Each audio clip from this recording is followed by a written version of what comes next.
ये देश राजधानी उलान बटोर, यहाँ बहुत कम लोग रहते हैं। लोग, इतना बड़ा देश है, मरुस्थल है, कोई है ये नहीं यहाँ पे। यहाँ का एक राजा था चंगेज खान।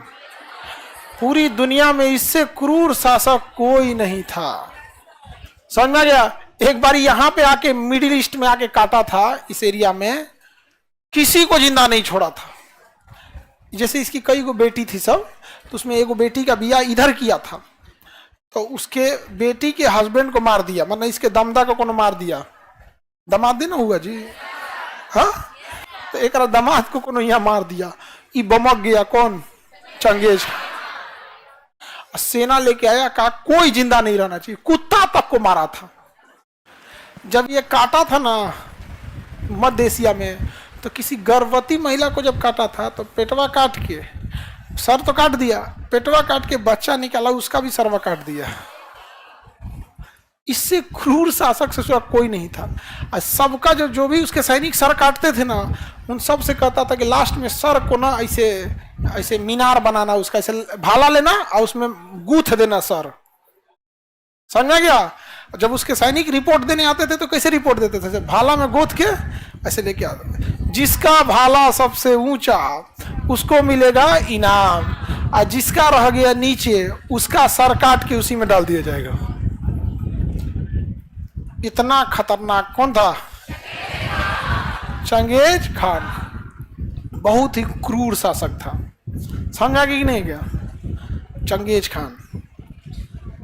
एगो हमरा से नाम पूछा, आपका पूरा नाम क्या? Genghis Khan. तो उसको लगा नॉर्मल आदमी होगा, फिर उसको जब ये कहानी बताए ना तो हमको घूर के देख रहा था।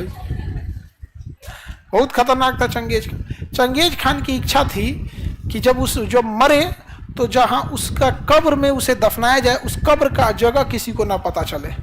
तो जब मंगोलिया में जब इसे दफनाया गया ना, तो 2000 गुलाम उसकी लाश को खींच के ले गए थे सब। और जब दफना के आए सब, तो उन गुलामों के पीछे लगभग 5000 की फौज थी। जब ये गुलाम दफना के आए ना, तो ये फौज वाले मिल के मार डाले सब, पूरे गुलाम मर गया। गुलाम सारे मर गए सब। समझा क्या? जब ये फौज लौट रही थी तो रास्ते में एक दूसरी फौज को खड़ा किया था चंगेज खान। सोचिए, मरने के टाइम प्लानिंग कर रहा था कि हमारी लाश को कैसे दफनाया जाएगा। तो ये वाली फौज थी, इसको मार दी। ठीक है? तो दफनाने का जगह किसको पता था? गुलामों को। और किस गांव में दफनाया ही किसको पता था? सैनिकों को। और ये सैनिक 50-60 किलोमीटर पीछे है तो ये मार दिया सब इसको, तो इनको कोई आइडिया नहीं है। और जब ये दरबार में पहुंचे सब, तो दरबार में इनको मार दिया गया। दरबार में इनको मार दिया गया। सोचो, मरते मरते ले गया इतने लोगों को, 5-7 हजार लोगों को। कौन? Genghis Khan. बहुत खतरनाक था वो। किसी को पता नहीं चला कि चंगेज खान कहां दफनाया गया है। और खौफ चंगेज खान का कितना था कि जब बारिश नहीं होती थी ना, तो लोग चंगेज खान से, सारे गांव के लोग मिलकर ऊपर देखते थे। अब भगवान से नहीं दुआ मांगते थे, चंगेज खान से दुआ मांगते थे। ऐसा ऐसा तो शासक हुआ ऐसे।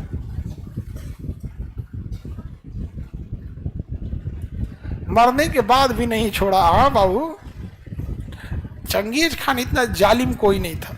वो जहां भी मारता था ना, तो बस 2 चीजों को छोड़ता था, गिद्ध सबको ऊपर और नीचे कुत्ता सबको। लेकिन जब इधर मध्य एशिया में मारा था तो कुत्ता को भी नहीं छोड़ा था, ओके, दमदे को मार दिया था सब। दामाद का बहुत इज्जत होता है ससुराल में, उसका बहुत इज्जत होता है। जब नया नया दामाद बन, जब तक फूफा नहीं बना है तब तक। फूफा बनने के बाद उसका मुद्रा स्फीति हो जाता है, अवमूल्यन हो जाता है, उसका डिवैल्यूएशन हो जाता है।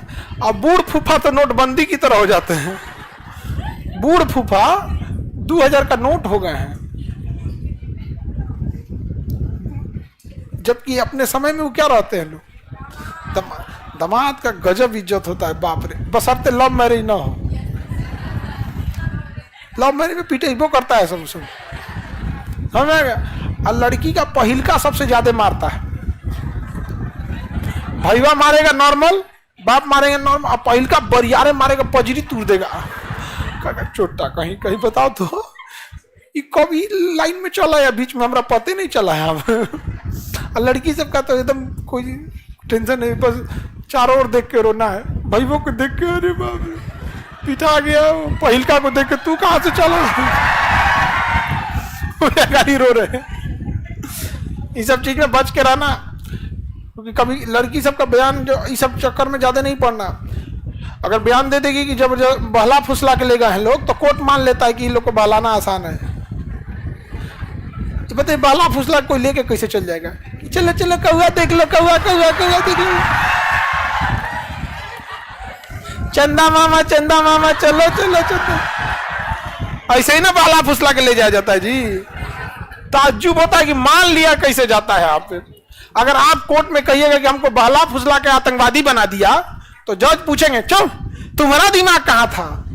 लेकिन वही अगर ये लोग बोल दे लोग बहला फुसला के लेके चल गया, नहीं पूछता है,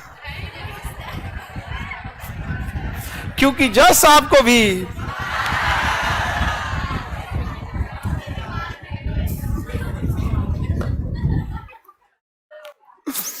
आगे बढ़ते हैं। मंगोलिया समझ में आ गया कि नहीं? आज मंगोलिया का हालात खराब है। चाइना कहता है कि हम इस पे कब्जा कर लेंगे। चाइना क्या कहता है? कब्जा कर। चाइना जहां तहां हमला करने के लिए सोचते रहता है। अब हम लोग देखते हैं सेंट्रल एशिया, इसे क्या कहते हैं? Central Asia. एशिया के बीचों बीच में होने के कारण इसे क्या कहेंगे?